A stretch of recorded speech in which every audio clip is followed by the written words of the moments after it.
Bueno, son las 58. Vamos a dar la clase ahora de soportes celulósicos, que vayan entrando, así vamos dando tiempo.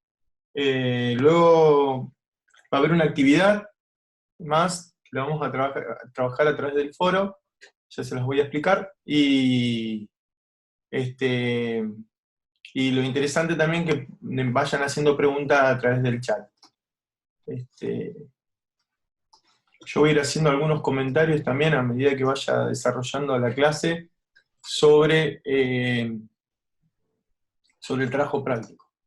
Así que bueno, esperemos un ratito que se hagan las 4, falta un minuto. Aprovecho a hacer un comentario. Sí. ¿Cómo está mi voz ahí? Se ve perfecta, se escucha perfecta. Bueno. No, quería hacer un comentario sobre soportes, porque nuestra profesión en esto es algo. A ver si puedo prender la cámara. Creo que va a funcionar bien. Ahí se te ve. Bueno, Sí. es algo fundamental, no hay que tomarlo muy livianamente, porque ustedes tengan en cuenta que a la hora de trabajar en la industria gráfica, sobre todo, es un componente muy importante el soporte. No solamente saber la clasificación, que puede ser hojalata, una lata, plástico, qué variedades de plástico, qué variedad de papel, qué variedad de soporte de tela o textil que pueden utilizar, va mucho más allá de eso. La resolución nosotros podemos ofrecer un conocimiento sobre cada uno de esos soportes que vamos a trabajar en cuestión económica, qué impacto puede tener, de qué manera, qué impresión es la que va adecuada para cada uno de esos sistemas. Entonces, es algo importante este tema, más allá de que pareciera solamente una mera clasificación de diferentes materiales, tener en cuenta y que ya ahora que estamos en estos puedan investigar un poquito más, para que les va a servir de ahora en adelante para siempre, porque saber es tener la clave de cómo resolver a través de qué papel o qué caja, un packaging o una señalética o lo que fuera, es sumamente importante. No, sí, coincido con lo que decís. A su vez, digamos, hoy también la utilización de diferentes soportes, sean celulósicos o no celulósicos, también una cuestión que tiene que ver con la presencia y la resolución del trabajo. Muchas veces pensamos en el diseño como una forma, como la construcción, digamos, de ciertos elementos, pero muchas veces el diseño también es la decisión de tomar tal o cual soporte para imprimir. Muchas veces hace al valor agregado del trabajo, la terminación, la búsqueda de detalles, singularidades, que el soporte es una, digamos, de las dimensiones más importantes también a la hora de diseñar. Bien, ya son 81. Vamos a empezar con celulósicos. Yo voy a compartir la pantalla. Cualquier cosa, Kili, Flor, lo que necesiten, me paran. No hay problema. ¿Se ve bien ahí? Ahí se ve, sí. Bien. Bueno, lo primero que hay que pensar es que la primera clasificación o la primera división se hace entre celulósico y no celulósico. Todo lo que tiene que ver con esta clasificación es la diferencia entre usar pasta celulosa o no usarla. Como ya vimos anteriormente, eran soportes que no utilizaban pasta celulósica. Acá lo que vamos a hacer es cómo el soporte empieza a tomar otra dimensión, que es a través de la celulosa o de la madera, ¿sí? En muchos casos, hoy la madera, que es digamos, un recurso natural, no es infinito, sino que es finito. Hubo muchos desarrollos que tienen que ver con la sustitución y la utilización de la madera en formas racionales. No es que solamente, digamos, los árboles están pensados para generar papel, al contrario, tienen muchas utilizaciones. y hoy la tecnología ha avanzado para empezar a pensar en soportes mixtos, híbridos, donde la pasta celulósica cada vez se restringe un poco más y da lugar a que se pueda esos recursos naturales renovarse, ¿no? Bueno, acá hay básicamente una definición que es el papel, y luego pasa a una imagen, varias imágenes, una secuencia de imágenes, donde la última es una infografía. Obviamente creo entender que ustedes pueden hacer un producto mucho mejor, es muy feo eso que está ahí, pero ya tienen un indicio de lo que es una infografía. A su vez, creo que el desafío, y me parece que es central en nuestro desarrollo, es que no solamente se termine la infografía en la producción del papel propiamente dicho, sino que podamos avanzar un poquito más y llegar hasta la impresión. Porque el material que ustedes tienen teórico para estudiar llega, y ahora vamos a ver también algunas condicionantes que tienen que ver para la impresión. Y eso es importante que esté dentro de la infografía. Bueno, lo primero que se habla es de la obtención de fibras, ¿sí?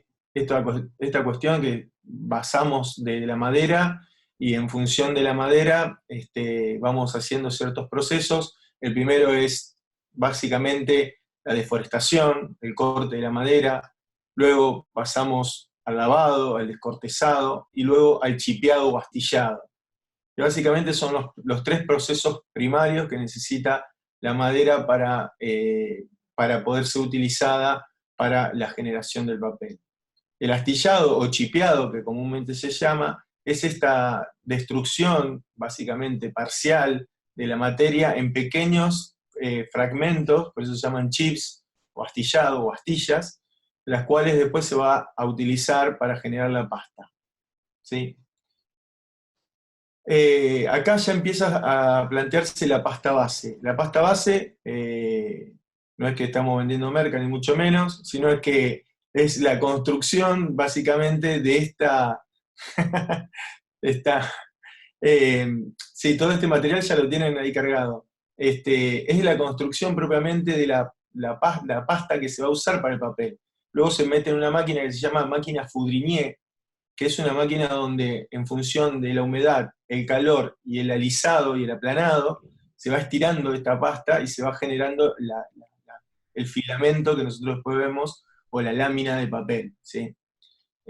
Luego ese papel se hace en láminas muy largas, que después se hacen en bobinas o se fracciona, que eso lo vamos a ver al final, que tiene que ver con la normalización y la forma de comercialización que tiene el papel. Pero lo más interesante es que todas las pastas se basan en una que se llama pasta mecánica, que es la primera pasta que se va a utilizar.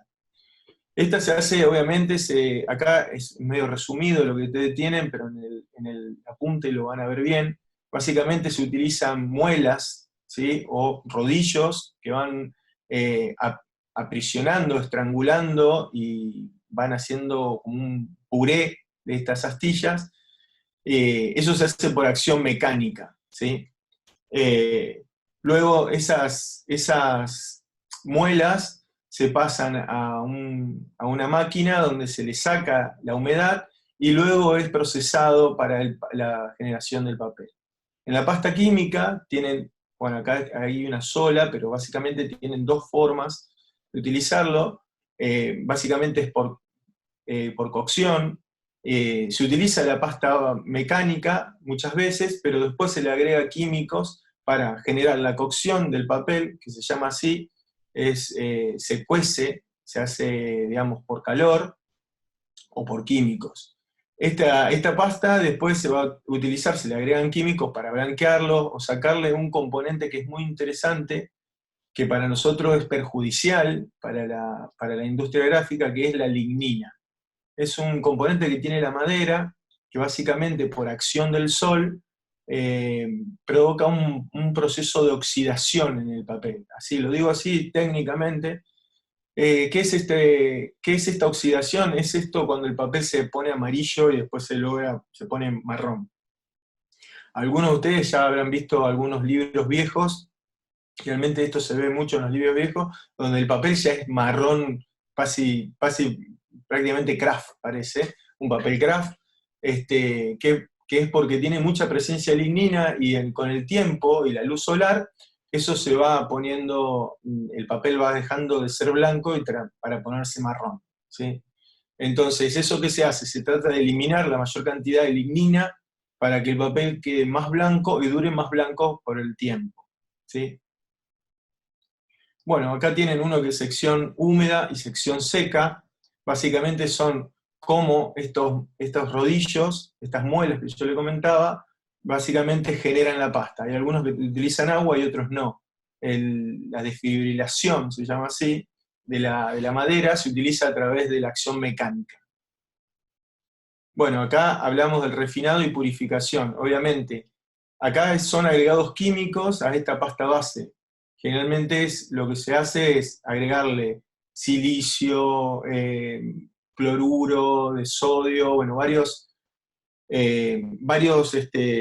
talco, bueno, algunos materiales que tienen que ver con los encolados, ¿sí? Para que aparezca, para que la madera no tenga mucho desprendimiento de fibra, etcétera, etcétera.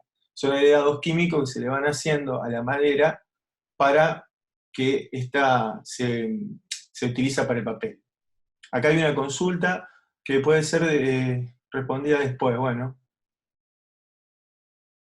Bueno, después vemos. Habla de la infografía. Bueno, el refinado y activación, el calandrado y estucado, estos son ya tratamientos que se le hace superficiales, que después lo van a ver, creo que después de esto sigue, que es las características superficiales, que es muy importante entender que el papel, cuanto mejor terminación tiene, mejor es para la utilización en la gráfica. Obviamente, nosotros hay un concepto que tenemos que entender, que el soporte es el componente lumínico, vamos a llamarlo así, después lo van a entender un poquito más, pero básicamente es la luz que nosotros vamos a utilizar para poder generar la saturación de los colores. Porque el sistema que se utiliza para la impresión es sustractivo, entonces lo que hace es sacarle luz. Cuando el soporte tiene más luz, o sea, es más blanco, no es que es fluorescente, tiene un foco, sino que es más blanco es el papel, es mejor para la utilización de la gráfica porque se puede hacer mejor la impresión. Entonces, si ustedes van a la librería y piden un papel, por ejemplo, bueno para imprimir una chorro de tinta, van a ver que va a ser más satinado, tiene como un plastificado, y a su vez es muy blanco. Eso hace de que nosotros tengamos mejores condiciones para la impresión. Entonces, el estucado, que sería eso que es como plastificado, es lo que nos da a nosotros un papel muy liso, con poco desprendimiento de fibra, pónganlo así, si lo están tomando apunte, veo que hay algunos que están tomando apunte, un poco desprendimiento de fibra, que hace que la máquina pueda trabajar mucho mejor en la impresión, ¿sí? Y después está el encolado en masa, que es eso, digamos, cuando estamos haciendo la pasta base, este agregado que yo les decía, tipo cola vinílica, que lo que hace es aglutinar todas estas fibras de celulosa para generar el papel. Bueno, acá tienen las características: lisura, blancura, cohesión, opacidad, porosidad, alquilinidad, higroscopicidad. Acá me quiero detener, otros ya más o menos se entienden. ¿Qué es higroscopicidad? ¿O qué es resistencia higroscópica? Es una palabra así, sí, muy bien la carita, no sé, veo algunas caritas. ¿Qué es la resistencia higroscópica? Es esta capacidad que tiene el papel de no absorber papel, la resistencia higroscópica. La higroscopicidad sería la capacidad de absorber humedad del papel. Entonces, para que un papel sea bueno para la impresión, tiene que absorber menos cantidad de humedad. ¿Por qué? Esto es muy importante. Digamos, cuando el papel absorbe más humedad, empieza a trabajar, digamos, las dimensiones del papel. El papel se expande, se extiende, y obviamente es más permeable a las condiciones climatológicas. Cuando se expande, generalmente no lo hace proporcionalmente. Se expande mal y genera cosas indeseables para la impresión. Después la vamos a ver un poquito más adelante.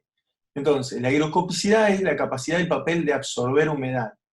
Cuando nosotros hacemos un estucado, y mientras más plastificado es mejor, porque va a tener mayor resistencia higroscópica. No es hidroscópica, es higroscópica. ¿Está? ¿Qué quiere decir? Que cuando menos absorbe el papel la humedad, mejor va a ser para nosotros. Entonces los papeles estucados son mejores para generar impresión. No sé si se quedó, bueno. Era un punto que me parecía interesante resaltar dentro de esto, porque decir que es higroscopicidad, porque lo primero que van a entender. Bueno, porosidad estaría en relación a la higroscopicidad. Cuando un papel es más poroso, o sea, tiene más aberturas y, entre sus fibras, absorbe más humedad y tiene más higroscopicidad y tiene menos resistencia higroscópica. No sé si se entendió. Es un poco complejo, es como un trabalengua, pero va por ese lado. Bien, sigo. Entonces acá plantea, ¿ven? Ahí higroscopicidad, esta es una definición muy, muy escueta, lo cual esto es para que ustedes tengan un pantallazo, lean el apunte, por favor, se los pido. Ahí van a tener un concepto un poquito más acabado, y si les queda duda, bueno, googleen y busquen algunos conceptos para poder profundizar en esa conceptualización. Es muy importante. Bien, acá estamos. Decía yo hace un ratito el tema de las condiciones para la impresión. Hay cuestiones que a nosotros nos interesan de que no sucedan. ¿Qué pasa cuando un papel absorbe mucha humedad? Empieza a deformarse. Entonces, lo que nosotros tenemos que tener es estabilidad dimensional. Van a ver que estas tres condiciones tienen mucho que ver con la higroscopicidad. Entonces, la estabilidad dimensional es esto que el tamaño del papel no cambia. Entonces, al no cambiar el tamaño del papel, nosotros podemos hacer una impresión coherente. ¿Por qué se piensa esto? Cuando nosotros imprimimos en gráfica, utilizamos un sistema que ya seguramente todos lo conocerán, que es CMYK, que es un sistema de color a través de 4 tintas. Yo lo voy a explicar así, lo vamos a dar la semana que viene, pero para que ustedes vayan entendiendo. Bien, es muy importante, no sé si se me escucha bien, ¿sí? Así con la cabecita, estamos bien. Bien, perfecto, genial. Bueno, estábamos viendo las condiciones de la imprimibilidad. Como yo le dije recién, me parecía que estaría buenísimo que a la infografía le podamos agregar la parte de impresión. Entonces, me parece que esto, la estabilidad dimensional, la planicidad y el corte exacto, sería muy interesante que lo agreguen en la infografía. Como venía diciendo, la estabilidad dimensional quiere decir que el papel no cambie sus formas. Entonces, ¿por qué? ¿Por qué no cambie sus dimensiones? Perdón. ¿Por qué esto? Porque en realidad nosotros como imprimimos superponiendo tinta, las tintas son transparentes y los colores se van logrando de acuerdo a la superposición. Cuando nosotros el papel, supónganse, imprimimos una parte, porque imprimen todo, supongamos que tengamos una máquina de 2 colores, una cosa que a lo mejor ya no exista, pero puede ser. Imprimimos cian y magenta, y el día de mañana venimos a imprimir amarillo y negro. ¿Qué pasa si hay mucha humedad, llovió toda la noche y el papel no es bueno? Al otro día no podemos registrar, y el trabajo de color se hace muy defectuoso. Entonces la estabilidad dimensional es muy importante. La planicidad es esto, digamos, la máquina, para ingresar a la máquina tiene que estar perfectamente plano, porque, digamos, los sistemas, por ejemplo, el sistema de impresión offset, los chupetes, que se llaman así, o los zapitos, que son las sopapas que levantan el papel y lo insertan, digamos, dentro de las pinzas donde lo van a tomar. Si el papel no está bien, se arruga o puede quedar trabado dentro de la máquina. Sí, estaba diciendo eso, ahí me pusieron. Entonces hay que tener condiciones, sí, estaría buenísimo que aparezcan las condiciones. Entonces va a ser un poco más complejo, ¿no? Bien. Y el corte exacto es esto también, que muchas veces se fracciona el papel, y al fraccionar el papel no es bueno, hay papeles de diferentes calidades, y una de las cosas que muchos papeles no tienen es un corte exacto, que quiere decir que el corte es parejo y que las dimensiones del papel son las correctas. Cuando no es así, el papel tiene problemas, trabaja de diferente manera, se toma de otra manera y la impresión no es adecuada. Yo acá le agregaría algo que no está, pero me parece que es importante, que después lo van a ver más adelante, que es las condiciones de blancura. Que es esto, cuanto el papel más blanco es, mejores son condiciones para la impresión. Lo que pasa es que como que se toma que el papel es 100% blanco. Pero en realidad hay diferentes grados de papel, perdón, diferentes grados de blanco de papel, y muchas veces hay papeles que son malos porque son de muy poco gramaje y el blanco no es el óptimo. Bien, estamos por ahí, seguimos. Bueno, acá empieza a generar una clasificación de acuerdo a diferentes parámetros. Gramaje, por ejemplo, acabado superficial, según su color, son clasificaciones. Papel reciclado, obviamente, esto es... quiero hacer una aclaración. Hay dos sistemas. Hay un sistema que es industrializado, de fabricación de papel, y otro que es manual. Lo interesante sería que utilicemos el sistema de producción industrializado, porque es el que nosotros más utilizamos. Pero el manual se puede hacer, es mucho más simple y se puede generar algún proceso dentro de la infografía. Eso es opcional. Bueno, acá está, calandrados, estucados, eso depende después el tipo de acabado superficial que tenga el papel, ¿no? Acá es interesante, bueno, acá uso corriente en la industria gráfica. Acá hay una sola parte, pero creo que en el apunte está, y si no voy a subir un pedazo de un concepto que es muy, muy importante para nosotros. Nosotros utilizamos, la mayoría de las veces, un gran porcentaje, utilizamos para la edición gráfica de los software de Adobe. Si bien algunos dirán, no, yo uso otro, no utilizo Adobe, pero generalmente para la edición de imágenes utilizamos el Photoshop. Es uno de los software más utilizados en la gráfica, y el Photoshop tiene una forma de, digamos, de clasificar el soporte que lo hace a través de tres grandes grupos. Los grupos son estucado, si lo tienen en castellano, si no es coated en inglés. Tienen uncoated, que es no estucado, o papel obra también muy conocido por nosotros, y newsprint o prensa. Son los tres tipos de papel que toma, digamos, Photoshop para generar la clasificación de acuerdo a al suministro de tinta en la preseparación de las imágenes. Parece un trabalengua lo que dije, pero en realidad es, nosotros para pasar de un RGB a un CMYK necesitamos tener algunos parámetros. En la clase que viene voy a mostrar un poquito el software para que ustedes lo vean y vean bien a qué apunto con estas cuestiones, pero me interesaba hacer esta clasificación. Photoshop plantea estos tres grandes grupos, ¿por qué?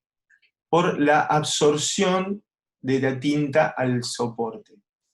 Hay un concepto muy interesante, pero muy interesante para los que desarrollamos gráfica, que se llama ganancia de punto. ¿Qué es esto de que el punto, cuando toca el papel de tinta, el punto de tinta del papel, se expande? ¿Sí? Nunca es el punto que exactamente nosotros pensamos que va a ser.